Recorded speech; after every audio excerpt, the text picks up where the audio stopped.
E aí, pessoas, bora para mais um vídeo aqui na QTV dessa série do Guia do Brasileirão, Série A 2025, que eu venho fazendo, buscando, né, manter o mesmo padrão para todas as equipes. É claro que vai haver alguma diferença aqui ou ali. Por exemplo, no caso da equipe deste vídeo, não tem a tela de torneio internacional. Eu vou explicar por quê. Vamos então mandar para o ar o Red Bull Bragantino, a equipe do interior de São Paulo, de Bragança Paulista. Vamos aos dados e dar sequência ao vídeo. São 15 jogos no ano de 2025. 5 vitórias, 4 empates e 6 derrotas. Marcou 16 gols e sofreu 17. Saldo de -1. 43% de aproveitamento.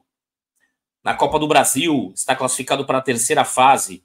Teve jogos duros, né, na primeira e segunda fase da competição, disputas por pênaltis, mas o Red Bull está, assim como outras 31 equipes, nessa terceira fase de Copa do Brasil, sendo este o único torneio em paralelo à Série A que o Red Bull disputa em 2025, já que a equipe não está classificada, né? Não foi classificada para a Libertadores e nem para a Sul-Americana. No estadual, teve sua eliminação na segunda fase, nas quartas de final do Paulistão. Foi derrotado pelo Santos Futebol Clube na Vila Belmiro por 2-0. No Brasileirão 2024, a equipe do Red Bull Bragantino teve o 16º lugar, passou raspando ali ao Z4, né, a zona da degola, então se livrou da Série B no ano de 2025. Teve 39% de aproveitamento, ficando bem aquém daquele Bragantino de outrora, né? Que teve equipes até disputando uma parte mais em cima da tabela, chegando em competições internacionais, né? Enfim. Fernando Seabra, o treinador do Red Bull, jovem ainda na carreira profissional, não digo como, não contando que ele não era um profissional antes, porque trabalhando na base ele também é um profissional, mas eu digo na categoria profissional entre os jogadores, já que ele vem de uma longa data, uma trajetória aí de quase que praticamente 18 anos trabalhando no futebol de base, trabalhando como auxiliar técnico, chegou a ser coordenador técnico também na sua trajetória. O Fernando Seabra, que no ano de 2024 teve a sua ascensão, né? Já que em 2022 havia tido oportunidade para comandar o Desportivo Brasil, mas em 2024 ele conseguiu dar esse salto, né? Em 2024 ele foi treinador na Copinha do Sub-20 do Cruzeiro, depois assume ali o Red Bull na Série A3, né? Trabalhando ali no Red Bull, chamado Red Bull 2, né? Podemos dizer assim. Depois pega 7 jogos finais do Red Bull na competição, se mantém para o ano seguinte. Então, esses dados são deste ano, tá? Não que ele fosse tratado como interino no ano passado, mas eu separei os dados desse ano, que é a equipe que ele comandou, né? Montou, treinou. São 15 jogos, né? 5 vitórias, 4 empates e 6 derrotas. Os mesmos, claro, 43%. Fernando Seabra, que é um dos jovens, né? 47 anos para técnico de futebol, é jovem, sim. Os destaques, como eu fiz, como padrão em outras equipes, né? Após analisar algumas partidas, né? Já que o Red Bull também foi estudado por mim no momento de pré-jogo durante a competição do Campeonato Paulista. Já tinha um conhecimento sobre a equipe do Red Bull, mas é claro que eu assisti os jogos da Copa do Brasil, né, também para poder adicionar uma maior riqueza de detalhes aqui para vocês. No setor defensivo, se é que podemos citar ele mais como defensor do que como um armador ou atacante, o Juninho Capixaba, que está à esquerda na sua tela, é um lateral de muita capacidade técnica que evoluiu o seu futebol desde o início de sua carreira, né? Principalmente na questão de, digamos assim, extrapolar a função apenas de um lateral esquerdo que usa o corredor. Ele também joga por dentro e, em alguns momentos, até se torna um meia na equipe do Red Bull, ocupando um espaço ali pela meia esquerda, né, na faixa mais central do campo. O Juninho Capixaba, que inclusive é o jogador também responsável pela maioria das bolas paradas do Red Bull. À direita, o jogador formado nas categorias de base do Palmeiras, John, hoje é um dos principais jogadores do Red Bull, fez um bom campeonato paulista, marcando gols, tendo uma variação tática que eu vou mostrar no campinho mais para frente nesse vídeo. O John jogou tanto por dentro como meia central, né, de movimentação, mas também jogando aberto pelo lado direito, e das duas formas acabou tendo um bom desempenho, jogador de chegada na frente. Teve também uma variação que eu vou mostrar no campinho, ele fazendo um segundo atacante junto com o camisa 9 da equipe, Isidro Pita, que é o jogador que está ao centro e é o principal jogador, até do ponto de vista de seleção, né? Já que foi convocado para a seleção paraguaia, esteve ausente do jogo contra o Cruzeiro, né? Um amistoso que foi realizado, né? Jogou o Borbas, ainda tem o Sacha aí que esteve fora do amistoso, outro jogador como opção, e o Fernando, né? Que veio digamos que veio da matriz, né? Do Salzburg, do Red Bull da Áustria, e eu vou citar ele para vocês aí quando eu mostrar no campinho digital. As apostas da equipe do Red Bull, separei 2 jogadores, é claro que muitos podem citar, achar que o Vinicinho também é uma aposta por ser um jogador jovem e que provavelmente deverá até ser negociado brevemente, né, que é uma das coisas inevitáveis dentro da equipe do Red Bull como projeto. Muitos criticam, né, até a falta de certa forma, de competitividade no sentido da entrega de alguns jogadores por estar pensando, digamos, numa próxima equipe, né? Muitos falam também da questão de não ter uma pressão muito forte, um comprometimento. Então, muito se fala a respeito da equipe do Red Bull, né? Sobre esses aspectos. O Vinícius Lago é um lateral, tá? Um jovem que pode pintar aí, né? Um lateral direito que teve uma oportunidade e que na ausência do Nathan Mendes, né, fez aí a sombra do Hurtado, que é o lateral direito titular. O Vitor Hugo é um atacante que joga em mais de uma função, mas predominou mais jogando como centroavante, né, pelo que eu pude verificar no histórico dele. É outro jogador que pode ter minutagem, porém, o meu xará aí vai ter dificuldade, que eu vou mostrar para vocês, que ali digamos que na faixa mais central ali do ataque, né, na centroavância, né? Tudo bem que o Pita também faz o segundo atacante, a gente vai explicar, mas tem bastante concorrência para o jovem Vitor Hugo. O jogador foi contratado mais recentemente, é claro que eu vou citar os outros jogadores que foram contratados, né? E inevitável não citar também a perda, né? Talvez do seu principal jogador, que era o Evangelista, né?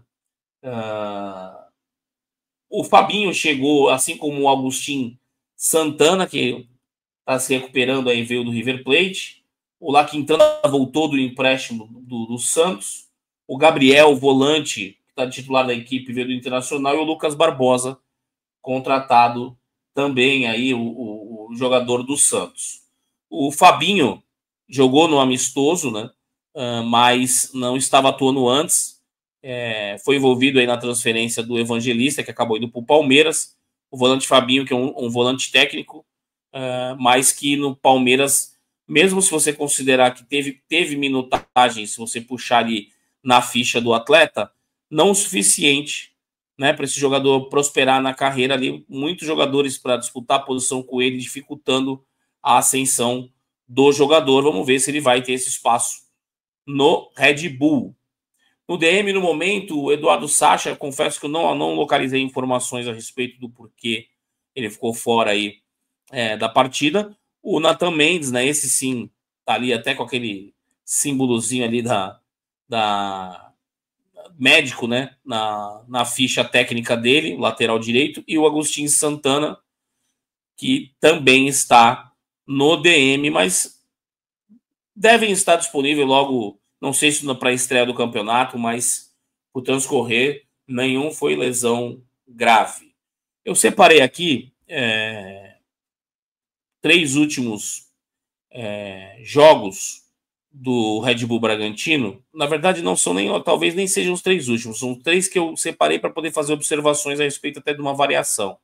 Aqui o Red Bull jogando com 3 zagueiros, uma linha de 4 e 3 atacantes à frente, né? Como eu citei para vocês anteriormente, o John aberto pela direita e não centralizado aqui, né? E ainda estava o Lucas Evangelista na equipe, tá?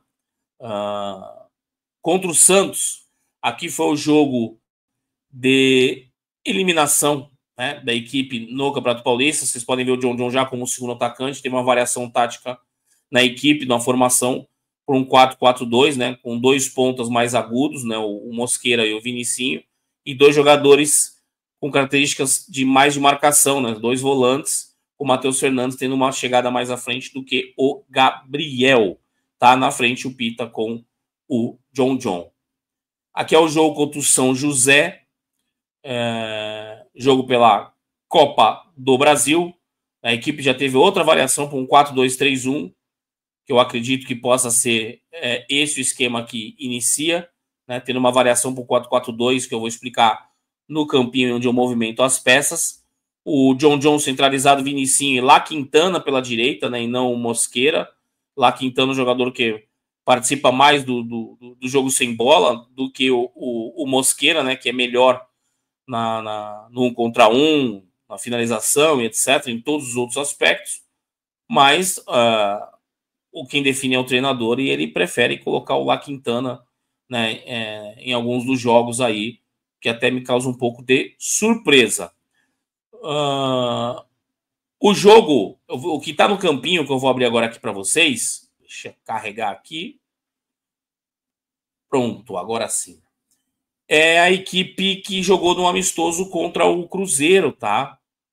Então, qual foi a minha intenção, né? Até para poder pular aqui para o campinho, para poder mostrar as opções e por que o Pita também está aqui, ó, de cantinho, escondidinho, para lembrar que na real ele é o titular e não o Borbas, né? Que talvez até fique atrás do Sacha, que está de fora aí, mas foi ele que atuou. Mas podemos considerar até aqui, né, para explicar para vocês, né, que o Pita que seria o titular se tivesse disponível, muito provavelmente. O Lá Quintana na ponta direita e não o John ou o Mosqueira, né? Eu vou mostrar a variação tática, mas está aqui o Cleiton, né, o capitão goleiro, já está há bastante tempo no clube, o Pedro Henrique, ex-Corinthians, Atlético Paranaense, o Hurtado na lateral direito, lateral de muita força, o Juninho Capixaba, que eu já falei anteriormente. Guzmán Rodrigues, né, um zagueiro, talvez esse eu preciso falar um pouco mais por não ser muito conhecido na maioria das pessoas que acompanham, né, futebol brasileiro, mas não acompanham, por exemplo, o futebol uruguaio. Um zagueiro muito firme, destro, que joga pelo lado esquerdo, muito firme, mesmo com 25 anos, demonstra bastante experiência na tomada de decisão. Não é dos mais velozes, né, mas não chega a ser considerado um zagueiro lento. É um zagueiro que tem uma projeção, né, inclusive com a melhora do nível, né, da liga em que está jogando, né? O campeonato uruguaio não é do nível do campeonato brasileiro, então é um jogador que vai ser colocado à prova. Chegou mais um jogador, né, para disputar essa posição aqui, podendo o Agustin, que está lesionado, né? O Gabriel e o Matheus Fernandes no meio muda a característica, né, de quando tinha o Lucas Evangelista, fica o meio campo mais pegador, marcador, mas menos criativo, menos dinâmico, né, podendo ter uma variação que eu vou mostrar. O John não é propriamente dizendo um armador, né, ele é mais um meio atacante, mas tem muito vigor físico, participa do jogo sem bola, né, em alguns momentos como característico, né, do jogador brasileiro, que a gente espera que essa cultura mude, né, em alguns momentos fica disperso na marcação de um volante que chega para receber o passe por trás aqui, né, no momento defensivo do Red Bull, mas isso é algo corrigível, né, com o Vinicinho sendo mais agudo e mais driblador do que o Lá Quintana, que joga pelo lado direito. O Pita, como centroavante, não é um centroavante fixo, né, apesar de também ser um cara que não evita o choque, tromba com o zagueiro, ele é um cara que tem principalmente uma saída para o lado esquerdo, mesmo sendo destro, né, usa bem as 2 pernas e os 2 pés, e é um cara que causa muito problema para os zagueiros por causa realmente dessa intensidade que ele joga e uma movimentação constante, né? Não é um cara que, digamos assim, um cara de uma nota só, né? Como se fosse um músico fraco. Vou colocar aqui uma variação aqui para vocês. Tá, ó, o que muda, né? Eu coloquei até o Mosqueira aqui na ponta direita, que eu realmente tenho dificuldade de assimilar que ele fique de fora para jogar o La Quintana. Até vou mostrar uma outra opção, né? Aqui é o John, assim como jogou contra o Santos, né? Avançado junto com o outro atacante à frente, mas tem essa opção também aqui, né? De o John vir para o lado direito, eu acredito também nessa opção, né? Abrindo o corredor, claro, para a subida do Hurtado, com certeza. O Juninho, se não vem por fora, vem por dentro, tá? Juninho Capixaba, só para citar para vocês o que eu até falei anteriormente. E aí eles têm a opção de colocar, vou colocar de cantinho aqui para a gente poder escolher. Tem mais 3 jogadores de opção para fazer esse ataque aqui junto com o Pita, tá? Tem o Sacha, né? O jogador que faz o 9 e o 9,5, né? O segundo atacante. O Fernando, esse que veio da matriz aí, que também faz aí esse... Até disse em entrevista na sua chegada que prefere jogar de 9, né? Ele prefere jogar de centroavante, então faz também essa dupla com o Izzy do Pito. E o Borbas, que aí talvez seja o mais de última bola, o que mais usa o corpo para jogar no sentido de imposição física, faz pivô. O Borbas tem diferente a característica dos outros 3, né? Que são de mais movimentação. Eu vou colocar o Sacha aqui, tá? O Sacha que já está há um tempo no clube, né? Não é um recém-chegado. E aí, até fazendo o que eu fiz em outro vídeo, para mostrar a questão do elenco, né? Não fiquem confusos com tantas bolinhas no campinho, tá? Não fiquem confusos, eu vou elucidar, né? Goleiro tem o Cleiton e tem o Lucão, para citar os 2 principais, né? Zagueiros tem o Eduardo, que também fez vez aqui de lateral direito quando foi preciso.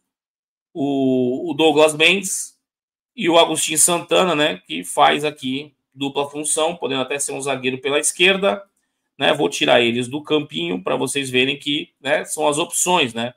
Digamos que nós estamos deixando apenas os supostamente titulares do treinador Fernando Seabra.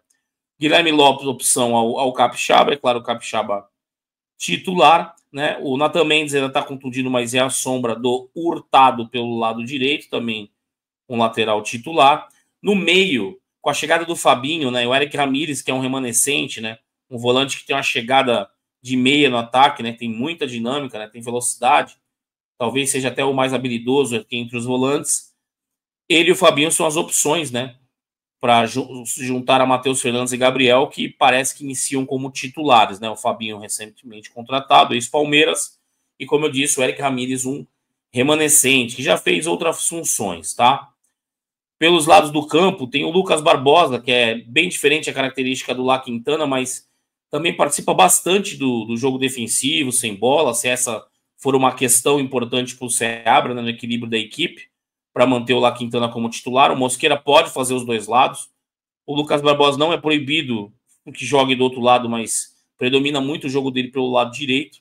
Então, né, fazendo aí talvez jus até o investimento, imagino que ele possa ganhar essa posição, né, nessa disputa com o La Quintana, porém, vejo até que o John pode ocupar esse lado direito, e até o Gustavinho, né, o Gustavo Neves aqui, que também faz lado de campo, e jogou por dentro, até fazendo meia direita na equipe durante a temporada do ano passado. Então, são jogadores que têm à disposição, né?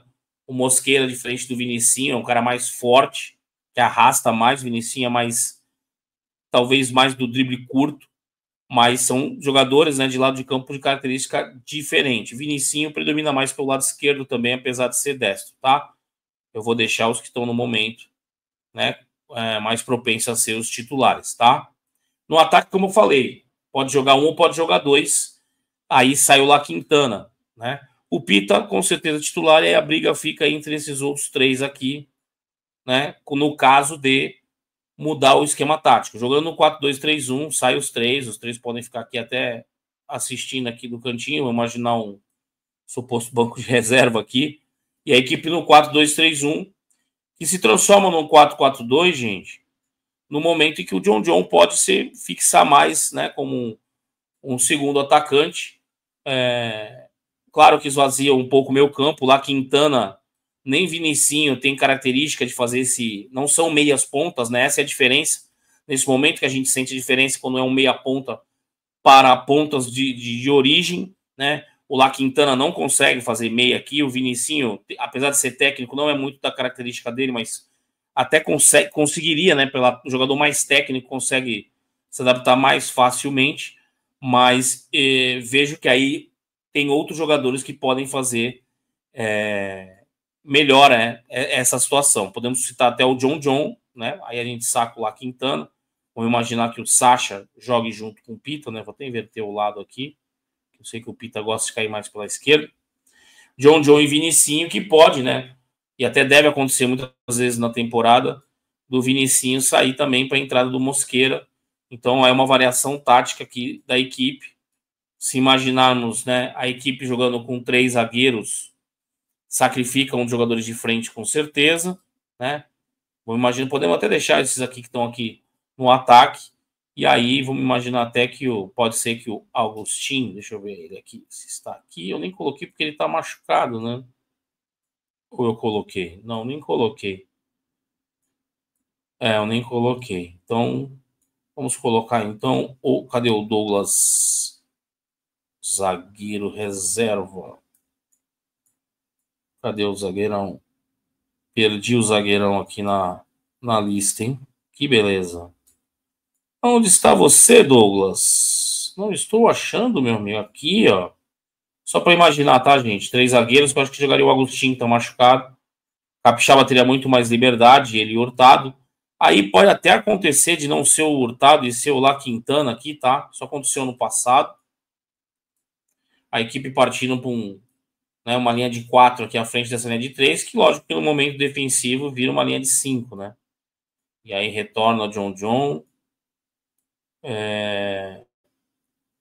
Cadê o outro jogador aqui que precisa entrar na segunda linha? Vinicinho, vai. Faz um 5-4-1 para se defender, né? E no momento ofensivo, sacando aqui novamente o zagueiro e voltando, por exemplo, o Mosquera, tirando lá Quintana, voltando o Hurtado. Só para a gente desenhar o momento ofensivo da equipe. Deixa eu sacar aqui os jogadores.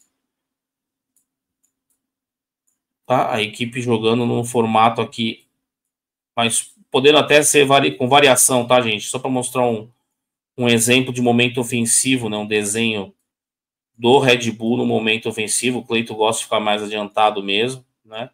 Gabriel mais no resguardo. Acho que o Mosquera pode vir mais por dentro para abrir o corredor pro Otero. O Coutinho Capixaba gosta de vir por dentro, né?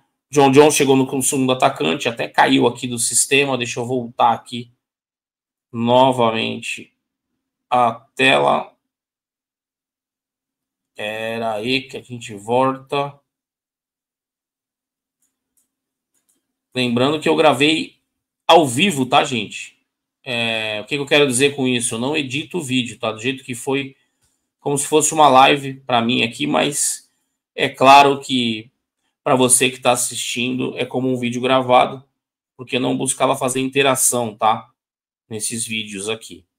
Então, só para citar, né, com a chegada aqui por trás, aqui, os jogadores, como é que ficaria desenhada uma situação de ataque, né? Podendo até a bola estar com o Juninho aqui.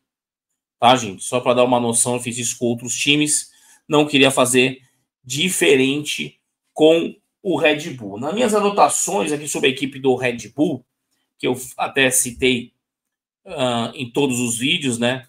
Alguns fatores que não podem ficar de fora. A equipe do Red Bull teve como média de finalizações na temporada 13 vezes por jogo. Finalizaram 9 vezes em média no seu gol, o que deve ter sido até motivo para estudos aí da comissão técnica do Red Bull, já que o saldo ficou negativo, né? Então, como as equipes finalizando bem menos do que o próprio Red Bull conseguiram fazer mais gols, é algo que deve ser estudado, principalmente também a a localização dessas finalizações. Eu até fiz esse levantamento, mas não quis mostrar para não ficar fugindo muito do padrão das outras equipes, tá? Posse de bola média do Red Bull, que eles buscam a predominância no jogo, é de 55%. Em média, tá? O Red Bull é uma equipe que busca sair jogando, faz marcação pressão, busca a triangulação pelos lados. Talvez tenha, assim, a sua cartilha, né? Digamos assim, de coisas que deve fazer uma equipe preenchida. Falta, talvez, aquele tempero a mais e jogadores, né, que possam ter poder de decisão em jogos contra equipes ditas grandes, né? Podemos citar também aqui que o principal jogador com relação à movimentação do John John, eu acho até que vale eu voltar aqui o campinho para esse tamanho maior aqui, só para mostrar uma movimentação que o John John faz, em que traz resultado, tá? Eu vou mostrar uns jogadores aqui, só para poder mostrar, né, ele jogando, por exemplo, né, quando ele está no 4-2-3-1. O John John faz muito essa movimentação que a gente fala, esse facão de dentro para fora, né? Buscando até esse espaço entre zagueiro e lateral adversário, principalmente pelo lado direito. Ele fez até gols assim, gol assim no Campeonato Paulista. Então o John John tem essa chegada, né? Tem um bom vigor físico. Então ele tem muito essa movimentação aqui, né? O facão de dentro para fora. E é claro que jogando pelo lado direito ele faz o facão de fora para dentro, tá? Esse era um ponto que eu queria observar para vocês. Fazem aquela pressão, tem uma transição defensiva de velocidade. Às vezes o que carece é um pouco mais de atenção à marcação na frente da área, ou porque os volantes adentraram a área, né? Acompanhando quem chega, mas aí aquele volante, né? Às vezes até o primeiro volante do adversário tem um espaço ali na frente da meia-lua, né? Alguma desatenção, às vezes até do meia que está marcando. Teve jogo até que foi o próprio John John que foi citado agora mesmo. O ataque do Red Bull vai ter essa diferença se vai jogar 2 jogadores por dentro ou se o John John vai vir por trás, mas eu acho que os pontas são que vão definir. O time usa muito seus pontas e há muita diferença entre lá Quintana, Mosquera, Lucas Barbosa, Vinicinho, o próprio John John aberto. Então vai partir muito das escolhas do Fernando Seabra, porque pode ser a mesma formação, o mesmo sistema tático, só que a característica desses jogadores fazem com que o Red Bull fique muito diferente, tá? Se cobra muito a questão da competitividade da equipe do Red Bull, que é uma equipe que muitos jogadores podem até citar, né? Já ouvi isso, mas em off, que é uma equipe que você busca fazer aquela, digamos assim, né? Uma ponte para você chegar num outro mercado ou chegar numa equipe maior. Muitos fizeram isso, o Red Bull, até pelo perfil de investimento em jovens, se torna isso inevitável. Mas não sei se mudaram as diretrizes, porque trouxe dessa vez jogadores não tão jovens assim, e acima, digamos assim, dos 23 anos, que é jovem, né? Mas fugindo um pouco do perfil que vinha sendo anteriormente. Beleza? Se você gostou do vídeo, curte aí, não custa nada, né? Valorize esse trabalho aí, feito com muito carinho para vocês.